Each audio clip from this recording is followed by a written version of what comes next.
हमारे चैनल पर आप सभी का हार्दिक स्वागत, वंदन, अभिनंदन है। आज मैं एक विदेशिया पेश कर रही हूँ। कैसे? मोरे पीछवरावा मालिनी छोकरिया, अरे मोरे पीछवरा मारे मालिनी छोकरिया, अरे उह दूनो कतरेली पान रे विदेशिया, अरे उह दूनो कतरेली पान रे विदेशिया।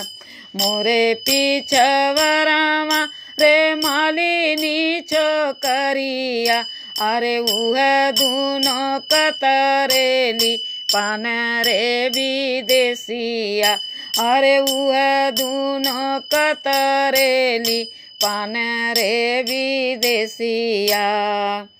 कतरी कतरी पान मारा पीछू करिया, अरे कतरी कतरी पान मारा पीछू करिया, अरे पड़ी गे चोलिया बीच दाग रे विदेशिया, अरे पड़ी गे चोलिया बीच दाग रे विदेशिया।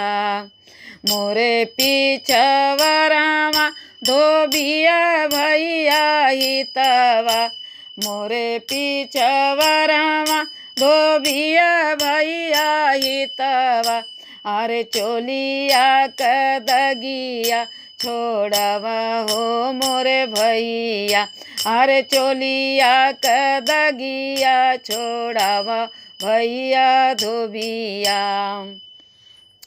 चोलिया कदगिया छोड़ाई जब देव, अरे काऊ देबू हमारा के दान हो भौजिया, अरे काऊ देबू हमारा के दाम हो भौजिया। तुहाँ के में देवा भैया अंगूठिया नारावा से, तुहाँ के में देवो धोबी अंगूठिया नारावा, अरे तुहरे तीरियवा जोगे हार हो विदेशिया, अरे तोहरे तीरियवा जोगे हार हो विदेशिया। अगिया लगैबो भौजी अंगूठिया नारावा, अगिया लगैबो भौजी अंगूठिया नारावा से, अपने तीरियवा जोगे हार हो भौजिया, अरे अपने तीरियवा जोगे हार हो भौजिया। तोहरे खोइचमा भौजी दुई नारियरवा, अरे तोहरे खोइचमा भौजी दुई नारियरवा, अरे तमाने में एक गो हमार हो भौजिया, अरे तमाने में एक गो हमार हो भौजिया। धन्यवाद। अगर ये गीत अच्छा लगा हो तो प्लीज़ लाइक शेयर सब्सक्राइब ज़रूर कीजिएगा।